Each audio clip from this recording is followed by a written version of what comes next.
யூடியூப்ல நிறைமாத நிலவே web series மூலமா மக்கள் மனசுல இடம் பிடிச்சவங்க தான் நடிகை சம்யுக்தா. அதை தொடர்ந்து முத்தழகு சீரியல்ல நெகட்டிவ் ரோல்ல நடிச்சிட்டு வந்தாங்க. இப்ப சன் டிவில துளசி சீரியல்ல லீட் ரோல்ல நடிச்சிட்டு வராங்க.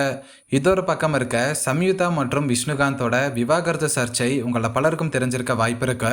2023 வருஷம் இவங்க பிரச்சனை மக்கள் மத்தியில மிகப்பெரிய அளவுக்கு பேசும் பொருளாகி இருந்துச்சு.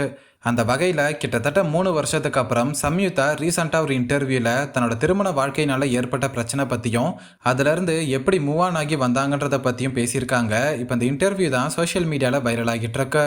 அதில் அவங்க என்ன சொல்லியிருக்காங்கன்னா, என் வாழ்க்கையில் நான் கல்யாணம் பண்ணது தான் நான் பண்ண பெரிய தப்புன்னு நினைக்கிறேன். நாங்கள் ரிலேஷன்ஷிப்பில் இருக்கிற விஷயத்த நான் சோஷியல் மீடியாவில் ரிவீல் பண்ணதுக்கு அப்புறம் தான் அந்த பர்சனோட ரியல் ஃபேஸ் எனக்கு தெரிய வந்துச்சு. அப்போவே எனக்கு கல்யாணத்தில் விருப்பம் இல்லை, பிடிக்காம தான் கல்யாணம் பண்ணேன். கல்யாணத்துக்கு ஒரு வாரத்துக்கு முன்னாடி என் அப்பா கிட்ட போய் கல்யாணத்தை நிறுத்திடலான்னு சொல்லி அழுதேன். ஆனால் அவர் என்கிட்ட இப்போ சொன்னால் என்ன பண்ண முடியும், எல்லாமே அரேஞ்ச் பண்ணியாச்சு, இப்போ ஒன்றுமே பண்ண முடியாதுன்னு சொல்லிட்டாரு.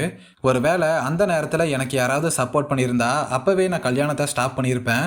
யாருமே சப்போர்ட் பண்ணாதனால வேற வழியே இல்லாமல் கல்யாணத்துக்கு அக்செப்ட் பண்ணிட்டேன்.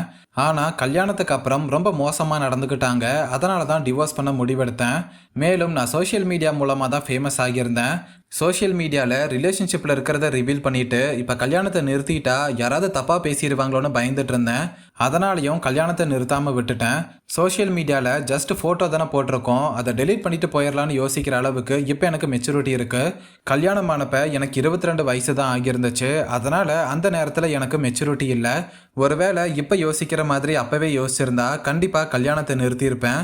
ஸோ தப்பான முடிவை எடுத்துட்டோமேனு இப்போ வரைக்கும் அதை நினச்சி வருத்தப்படுறேன்னு சம்யுக்தா சொல்லியிருக்காங்க. மேலும் சம்யுக்தா என்ன சொல்லியிருக்காங்கன்னா, அந்த பிரச்சனை பற்றி நான் இன்டர்வியூ கொடுத்தப்ப நிறைய பேர் என்னை பற்றி தப்பாக பேசினாங்க. நான் நடந்த விஷயத்தை வெளிப்படையாக சொன்னால் எனக்கு தான் அசிங்கம்னு எனக்கு நல்லாவே தெரியும். இருந்தாலும் நான் தைரியமாக சொல்லியிருந்தேன்.